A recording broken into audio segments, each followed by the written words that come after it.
당장 나가. 회의 중이야. 보안 요원이 내 팔을 붙잡았습니다. 새벽 2시 회장실을 청소하던 나는 갑자기 들이닥친 임원들 때문에 쫓겨나고 있었죠. 하지만 나는 알고 있었어요. 저들이 지금 얼마나 절박한지를. 끌려나가는 순간 나는 떨리는 목소리로 말했습니다. 지금 나가면 회사가 300억을 잃습니다. 모두의 시선이 나에게 쏠렸어요. 청소복을 입은 35살 여자 이수진. 그들은 몰랐죠. 제가 그 언어를 누구보다 정확하게 구사할 수 있다는 것을. 5년간 숨겨온 제 능력이 오늘 밤 드러나게 될 줄은 몰랐습니다. 하지만 저는 몰랐어요. 회의실 구석에서 저를 지켜보는 차가운 시선 하나가 있다는 것을. 제 이름은 이수진 35살. 글로벌테크 야간 청소부 3년 차예요.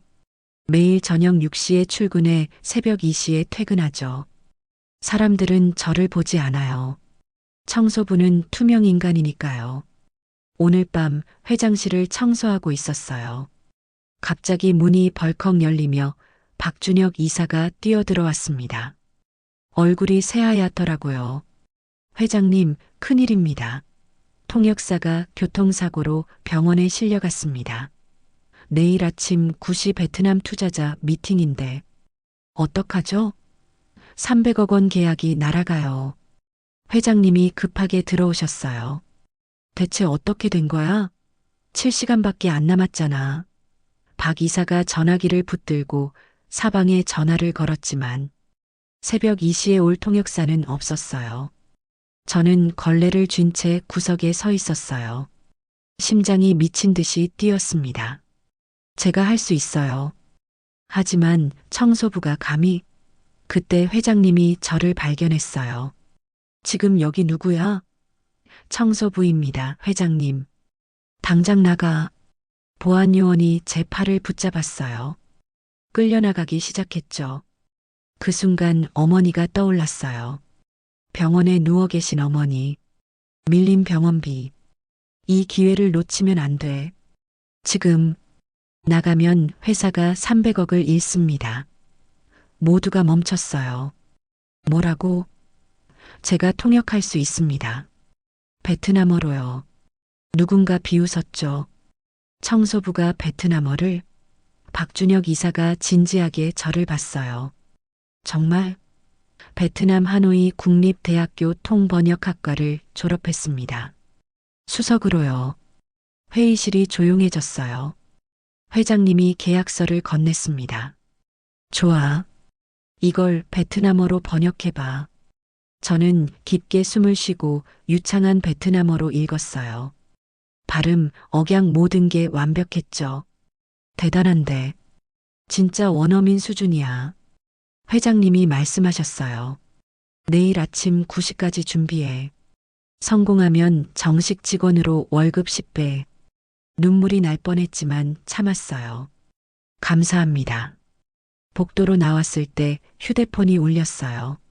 병원 문자였습니다.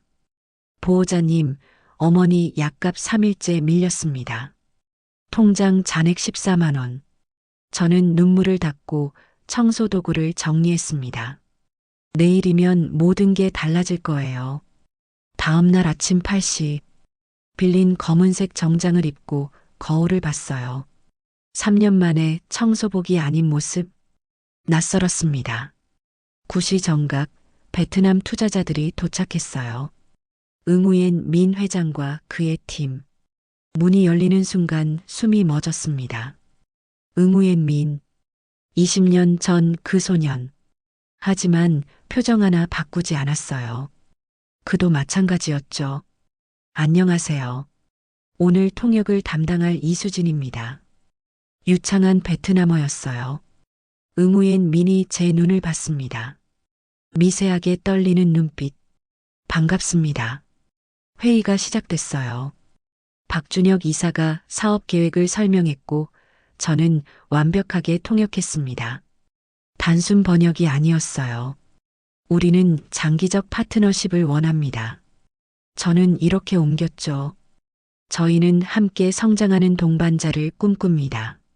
베트남 속담에 멀리 가려면 함께 가라는 말처럼요. 응우엔 미니 미소 지었어요. 완벽합니다. 베트남을 정말 잘 아시는군요. 이 시간 동안 복잡한 계약 조건, 기술 용어, 법률까지 모두 전달했어요. 마침내 계약서에 서명이 이루어졌습니다. 300억 원. 회장님이 웃으며 말씀하셨어요. 이수진 씨 덕분입니다. 응우엔 미니 명함을 건넸죠. 정말 훌륭하셨습니다. 저는 짧게 대답하고 고개를 숙였어요. 회의 후 회장실로 불려갔습니다. 약속대로 정식 직원으로 채용하겠습니다. 글로벌 커뮤니케이션 팀으로. 제 눈에서 눈물이 흘렀어요. 감사합니다, 회장님. 하지만 복도로 나왔을 때 분위기가 달랐어요. 해외 사업팀 김민서 과장이 다른 직원들과 서 있었거든요. 제가 지나가자 대화가 끊어졌습니다. 김민서가 날카로운 눈빛으로 저를 봤어요. 청소부가 어떻게 저렇게 완벽하게? 좀 이상하지 않아? 다른 직원이 수군거렸죠. 그러게요. 뭔가 석연치 않은데.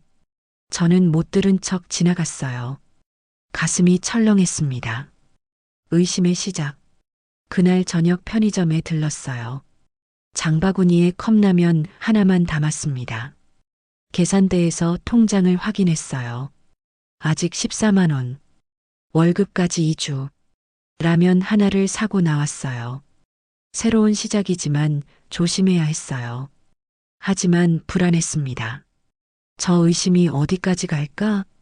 일주일이 지났어요. 이제 청소복 대신 정장을 입고 출근했습니다. 글로벌 커뮤니케이션 팀. 창가 작은 책상이 제자리. 컴퓨터도 있고 전화기도 있고 제 이름 명패까지. 하지만 분위기는 차갑더라고요. 동료들이 저를 보는 눈빛이 달랐어요. 점심은 늘 혼자 먹었습니다. 어느 날 점심시간 회사 앞 카페에서 커피를 사고 있었어요. 누군가 제 이름을 불렀습니다. 수진 씨?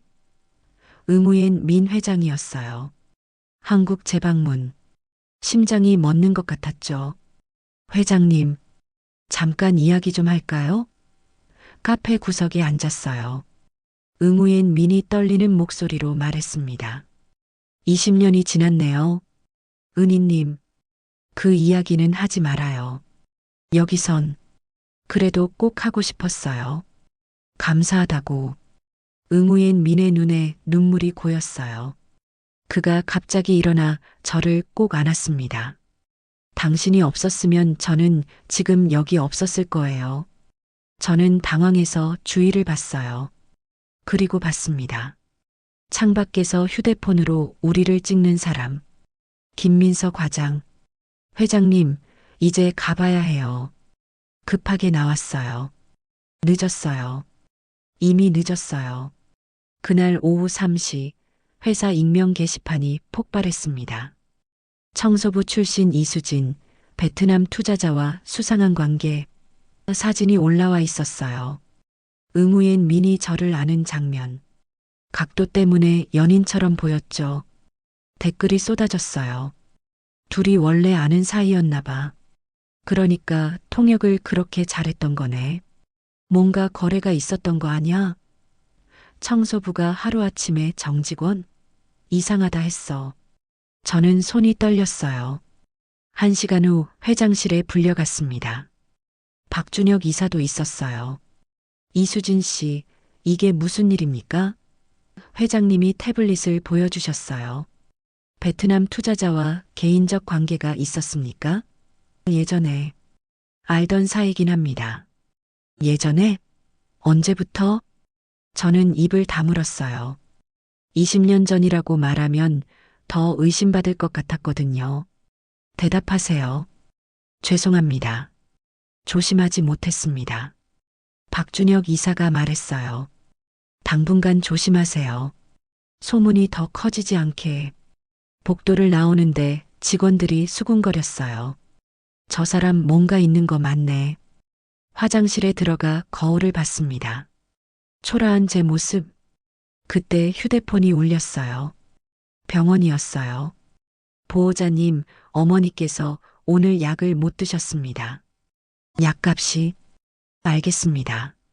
내일 입금하겠습니다. 통장을 확인했어요. 128만 원. 첫 월급이 들어온 거였어요. 하지만 기쁘지 않았습니다. 이 자리를 지킬 수 있을까? 2주가 지났어요. 소문은 더 커졌습니다. 제가 지나가면 대화가 끊기고 엘리베이터에서 사람들이 피했어요. 점심은 늘 혼자. 어느 날 오전 보안팀이 저를 호출했습니다. 이수진 씨, 잠깐 오시겠어요? 보안팀 회의실. 팀장과 직원 2명이 앉아 있었어요. 테이블 위엔 서류. 당신 통장에 베트남에서 입금된 내역이 있던데요. 심장이 쿵 내려앉았어요.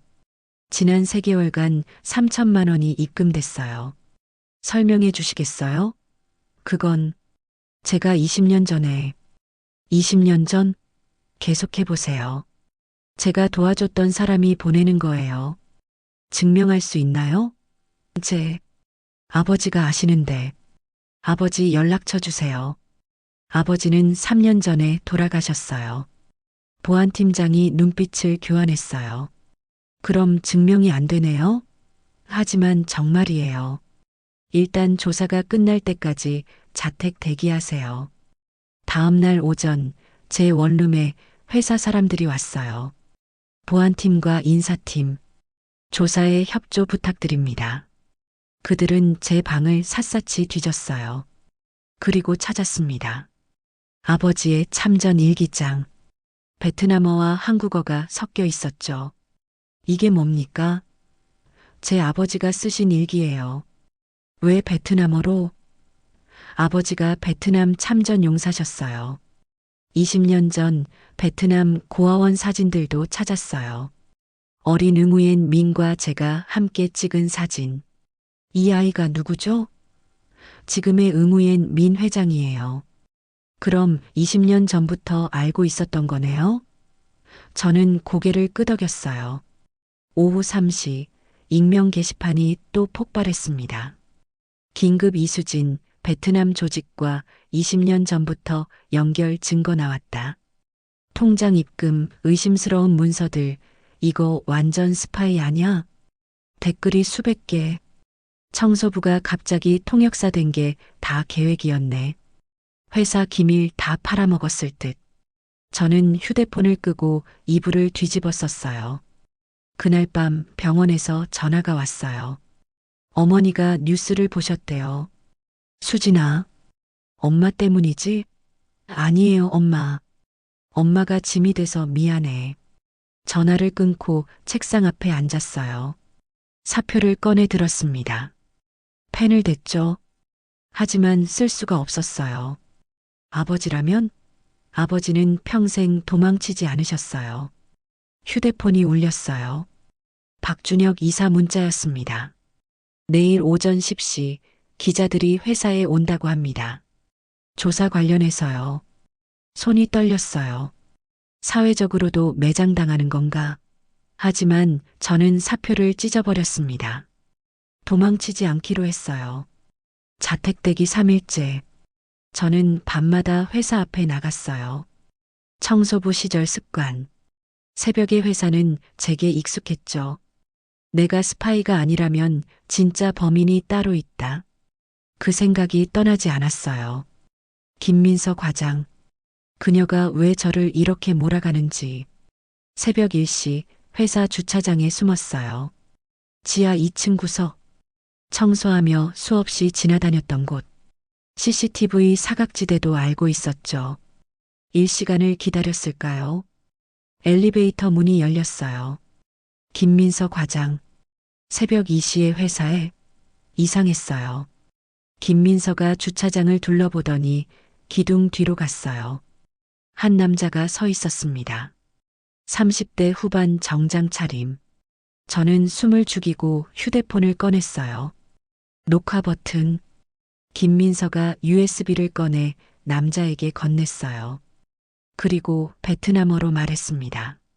다음 계약 정보예요. 남자가 베트남어로 대답했어요. 돈은 언제 받아요?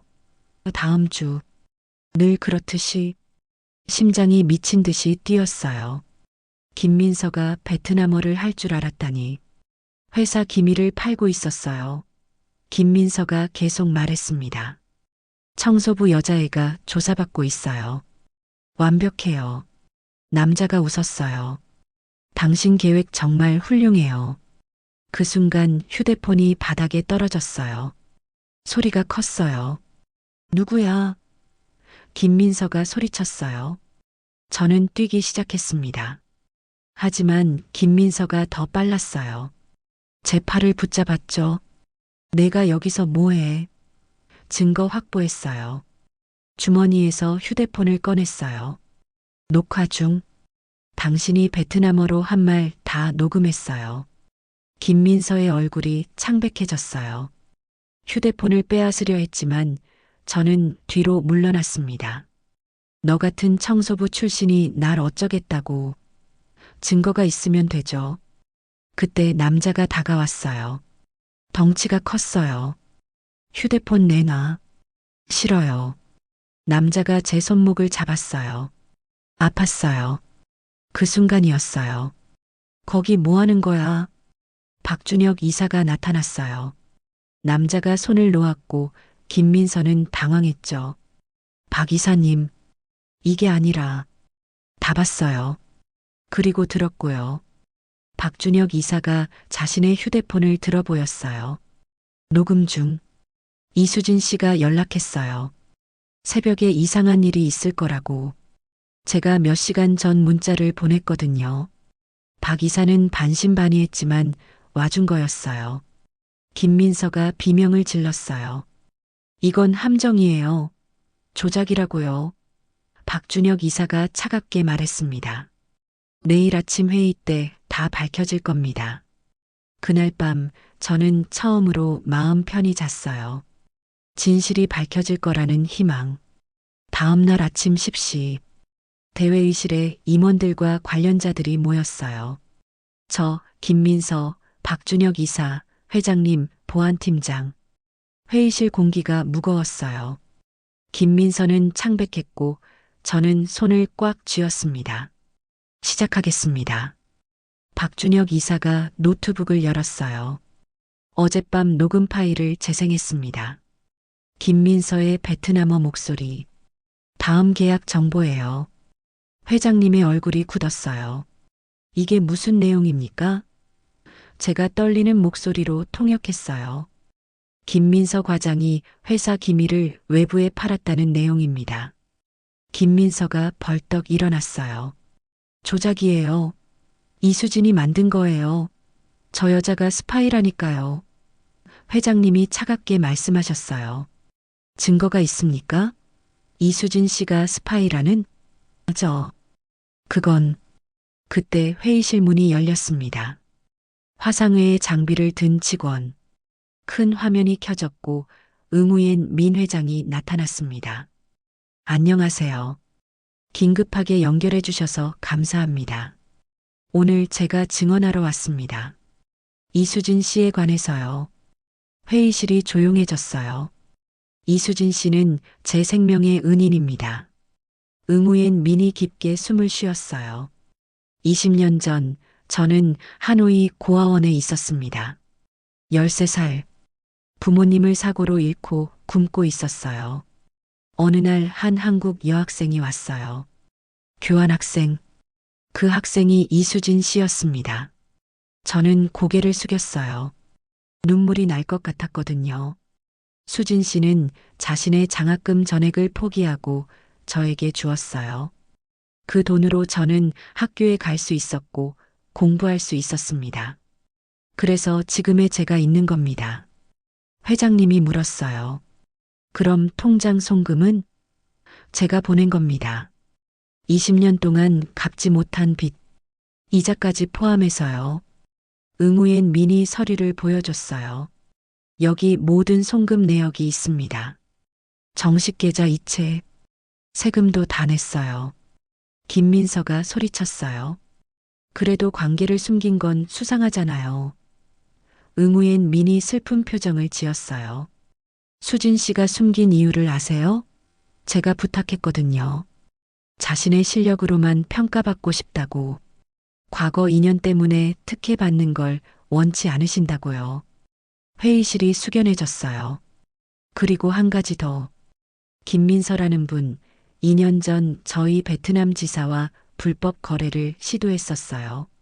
당시엔 증거가 부족했지만 이번에 다시 조사했습니다. 화면의 문서들. 30억 원을 빼돌려 현지 브로커에게 넘긴 증거가 있습니다. 김민서의 얼굴이 흑빛이 되었어요. 박준혁 이사가 추가 자료를 펼쳤습니다. 이수진 씨가 확보한 USB 내용을 분석했습니다. 우리 회사 다음 분기 계약서 정보가 들어 있었어요. 회장님이 벌떡 일어났어요. 김민서 과장, 설명하시죠. 김민서는 떨기만 했습니다. 김민서가 무너지는 순간 회의실 문이 열렸어요. 한 노인이 들어오셨습니다. 70대쯤 되어 보이는 분. 제가 늦었습니까? 박준혁 이사가 일어나 인사했어요. 아닙니다. 잘 오셨습니다. 노인이 저를 보며 미소 지었어요. 수진이구나. 많이 컸네. 아버지 닮았어. 저는 얼어붙었어요. 아버지의 전우, 강철수 씨, 베트남 참전용사 모임 회장님. 강 회장님? 그래, 나야. 내 아버지 친구. 회장님이 물었어요. 댁은 누구십니까? 베트남 참전용사 모임 회장 강철수입니다. 이수진 씨 아버지 이병수와 함께 전쟁터에 있었습니다. 회의실이 조용해졌어요. 제가 증언하러 왔습니다. 이수진 씨 가족에 관해서요. 강철수 회장님이 낡은 노트를 꺼내셨어요. 아버지의 참전 일기장. 이병수는 1968년 22살에 베트남전에 참전했습니다. 저와 같은 부대였죠. 목소리가 떨렸어요. 전쟁은 끔찍했어요. 우리는 자유를 지킨다고 믿었지만 그곳에서 본 건 죽어가는 민간인들이었습니다. 회의실이 숙연해졌어요. 1968년 2월 우리 부대는 한 마을을 지나갔어요. 그곳에서 이병수는 끔찍한 광경을 목격했습니다. 그날 이후 평생의 트라우마를 안고 살았어요. 강철수 회장님이 일기장을 펼쳤어요. 이병수가 직접 쓴 글입니다. 베트남어로요. 저에게 일기장을 건네셨어요. 저는 떨리는 손으로 받았습니다. 수진아, 내가 읽어주겠니? 저는 눈물을 참으며 읽기 시작했어요. 1968년 2월 15일. 나는 오늘 끔찍한 광경을 봤다. 불타는 마을, 울부짖는 아이들. 내가 지키려던 자유가 누군가의 가족을 파괴했다. 목소리가 떨렸어요. 나는 군인이다. 명령을 따랐을 뿐이다. 하지만 그게 변명이 될 수 있을까? 오늘 본 그 아이의 눈빛을 평생 잊지 못할 것 같다. 회의실 사람들이 숨을 죽였어요. 1970년 1월 3일. 드디어 한국으로 돌아간다. 하지만 기쁘지 않다. 이 빚을 어떻게 갚아야 할까? 언젠가 내 딸이 이 빚을 갚아주길. 더 이상 읽을 수 없었어요. 눈물이 흘러내렸거든요. 강철수 회장님이 말씀하셨어요. 이병수는 한국에 돌아온 후 평생 베트남 유가족들을 도왔습니다. PTSD로 고생하면서도 매달 돈을 보냈고 고아원을 후원했어요. 회장님이 조용히 물었어요. 그럼 이수진 씨는? 아버지의 뜻을 이어받은 겁니다. 15살 때 베트남 교환학생으로 갔을 때 아버지가 후원하던 고아원을 찾아갔어요. 그곳에서 응우엔 민을 만났고 자신의 장학금을 포기하고 그 아이를 도왔죠. 박준혁 이사가 말했어요. 그럼 이 모든 게 속죄의 대물림입니다. 하지만 아름다운 대물림이죠. 김민서가 의자에서 무너졌어요. 나는 그냥 질투했어요. 청소부 출신이 나보다 잘 되는 게 싫었어요. 회장님이 냉정하게 말씀하셨어요. 김민서 과장, 즉시 해고합니다. 법적 조치를 취하겠습니다. 보안 요원들이 김민서를 데리고 나갔어요. 끌려가며 저를 노려봤죠. 청소부 주제에. 저는 조용히 대답했어요. 제 아버지가 가르쳐 주셨어요. 잘못된 걸 보고 침묵하는 건 같이 죄를 짓는 거라고요.